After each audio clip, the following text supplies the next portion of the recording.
All right, let's jump right into things with an artist spotlight. Sounds good to me.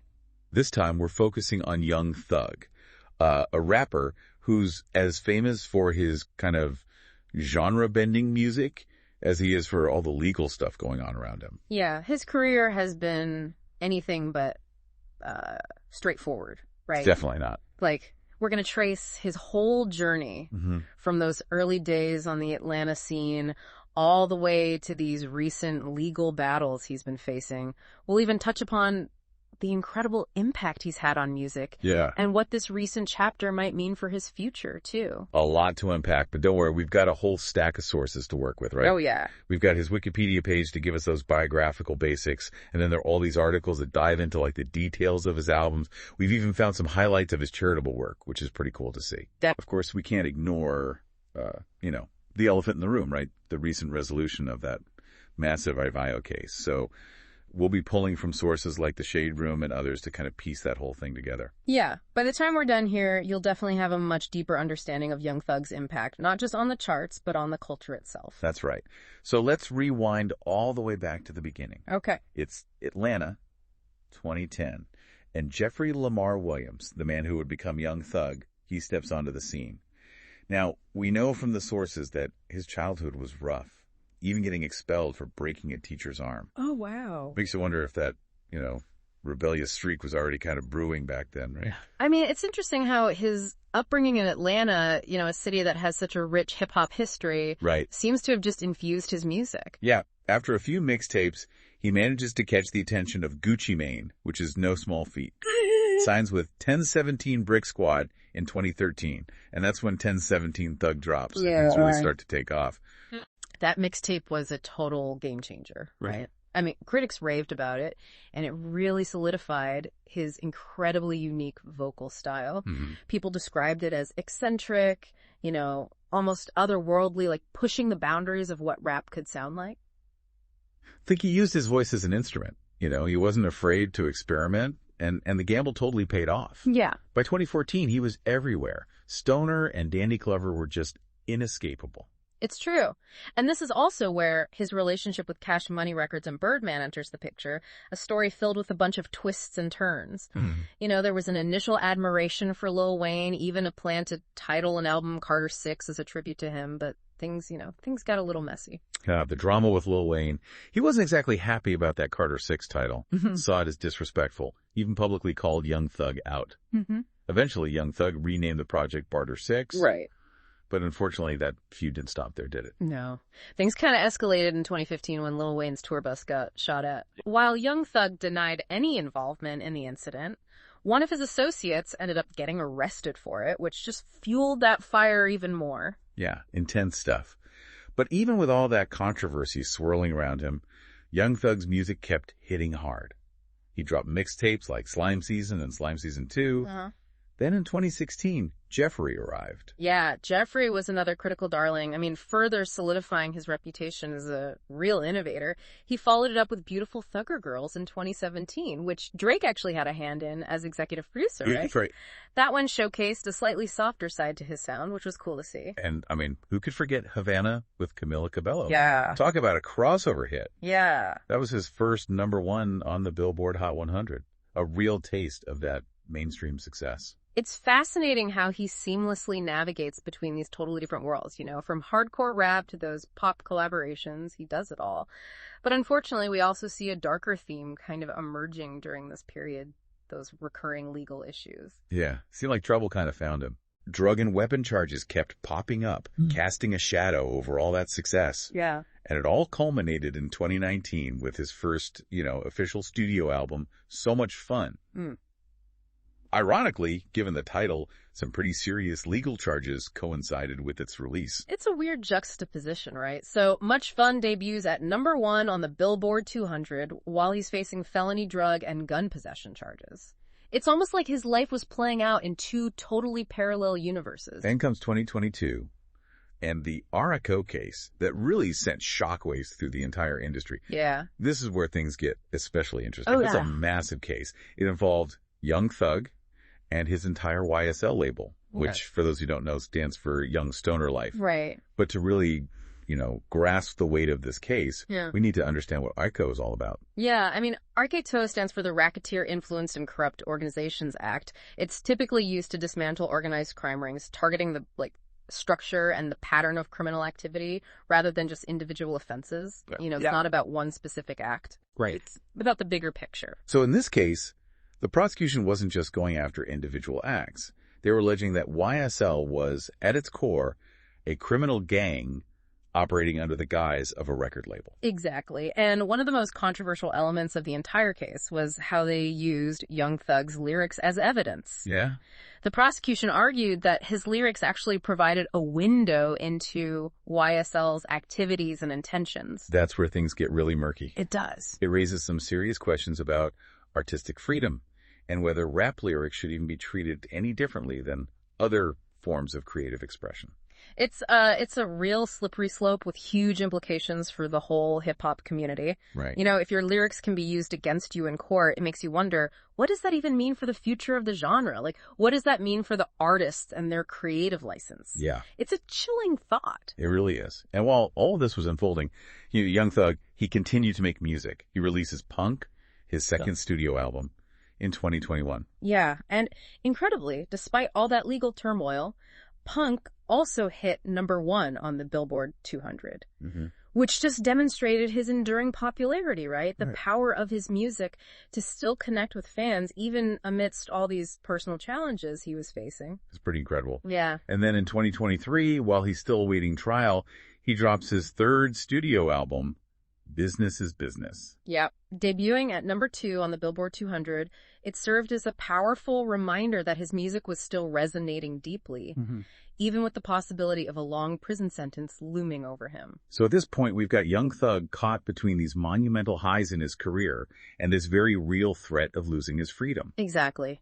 The tension was definitely palpable, and the outcome of that trial was uncertain for a long time. It felt like everything was just hanging in the balance. I mean, it really did feel like the whole world was holding its breath, just waiting to see what would happen. And then in 2024, the case finally reaches its resolution. And it was pretty dramatic turn of events. In October of this year, Young Thug ends up accepting a plea deal. Oh, wow. Pleading guilty to 6 counts of gang-related activity and no contest to 1 count of conspiracy to violate the RICO Act. So not, quite admitting guilt, but acknowledging that the prosecution probably had enough to, secure a conviction. Right. It's a way to kind of avoid those uncertainties of a trial without directly confessing to the charges. So what did this mean for his sentence? Right. I mean, there was so much speculation about how much time he might actually serve. Oh, yeah. The prosecution initially wanted a 25-year prison sentence. Wow. And 20 years of probation on top of that. But Judge Paige Reese Whitaker decided to go with a 40-year sentence, but structured in a rather unconventional way. Unconventional how? Break it down for us. Okay, so Judge Whitaker sentenced Young Thug to 5 years in prison, which she then commuted to time served. Okay. So basically, he got credit for the time he'd already spent behind bars. So he walked free. Well, not exactly. Yeah. While prison time was commuted, he did receive 15 years of probation. With a backloaded 20 years. Backloaded? What does that even mean? Basically, it means that if he violates any of the terms of his probation, he could be sent back to prison for those remaining 20 years. It's a powerful incentive to stay on the straight and narrow. Wow. That's a lot hanging over his head. Yeah. So what are the conditions he has to meet to avoid triggering that backloaded sentence? Well, there are some pretty significant restrictions. Okay. First, he's prohibited from contacting any of the other defendants in the YSL case, except for his brother, Quantavious Greer, and fellow rapper Gunna, who was also caught up in the RSCL charges. Okay, so limited contact with his crew. Got it.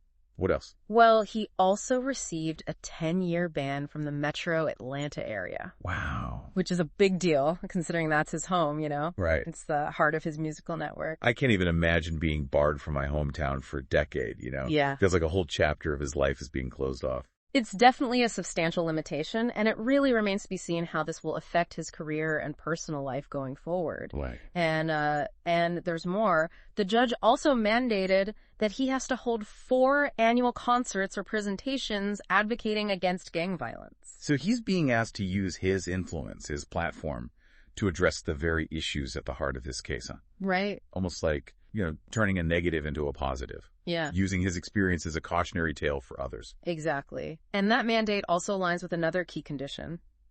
He's strictly prohibited from promoting gang activity in any way. So nowhere glorifying that lifestyle in his music. Right. Makes you wonder how this restriction will even shape his artistic output going forward. Yeah. Will he have to adjust his style, censor himself? Yeah. Maybe even explore completely new themes. It's a valid question. I mean, only time will tell how he navigates all these creative limitations. Yeah. So beyond legal stipulations, how did people react to the sentencing? Right. Was it relief, anger, confusion? Oh, social media was buzzing, that's for sure. Oh, I bet. Yeah. I mean, there were some pretty strong opinions on both sides. Yeah. Mariah the scientist, Young Thug's girlfriend, immediately went to Instagram to celebrate his release, expressing, just her joy and relief. And then T.I., another Atlanta rap heavyweight, chimed in on Twitter welcoming him home and expressing excitement for his return to music. So support from within the hip-hop community. Yeah.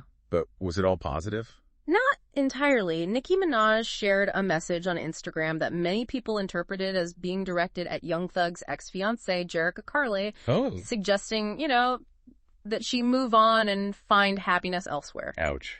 A little bit of shade being thrown in there. You could say that. And then DJ Academics, who's known for his commentary on, all things hip-hop, he expressed some skepticism on Twitter, suggesting that Young Thug might actually struggle to stay out of trouble. So the big question now is, can Young Thug turn things around, avoid triggering that backloaded prison sentence, and create a whole new chapter for himself? Yeah, it's the million-dollar question. He's definitely facing some significant challenges and restrictions, but he also has this powerful platform, right? And the potential to really use it for good. It's a complex situation. It really is, and it's easy to get caught up in all the legal drama, Yeah. But let's not forget Young Thug's philanthropic side, a side that often gets overshadowed. It's a crucial point. I mean, he's shown generosity and a real commitment to giving back to his community. Right. Yeah. Actions that, often get lost in all the headlines. Like in 2016 when he pledged to fund a disabled fan's college education. Yeah. That was a truly touching gesture. It really was. It demonstrated a real commitment to supporting those in need. And it resonated with people because it felt genuine, not like some publicity stunt. Exactly. And then there was his contribution to Planned Parenthood in 2017. He even shared that he had been a teenage parent himself, making it, a cause that was close to his heart. Yeah, it was a bold move, especially considering all the controversy that often surrounds that organization. Right. It showed that he was willing to stand up for what he believes in, even if it meant, ruffling some feathers. And let's not forget his involvement in the Saving Ourselves initiative during the COVID-19 pandemic. Right. He really stepped up to help struggling communities when they needed it most, providing assistance with rent and basic necessities. Yeah. It's a side of him we don't often see. It's a good reminder that there's more to this artist than just the controversies and the legal battles. He's complex, he's talented, and he clearly cares about making a difference. Absolutely. And that's important to remember as we kind of consider his future and the impact he'll continue to have on the world. We've covered a lot of ground, from that meteoric rise to fame, to his legal struggles, to his philanthropic efforts. Young Thug's story is really a roller coaster of triumphs and tribulations. Yeah, he's undeniably a force in music. An innovator who's really inspired countless artists with his unique sound and style. But those legal issues, they've definitely cast a long shadow, haven't they? They have. Raising all these questions about how we even view art and law, and, how hip-hop artists in particular are treated within the justice system. Yeah, it's a complex tapestry, that's for sure. And it really leaves us with a lot to, ponder. It does. Like, for instance, how will these recent legal developments even impact Young Thug's music moving forward? Right. Will this whole experience maybe lead to a change in his lyrics, his collaborations, even his overall sound?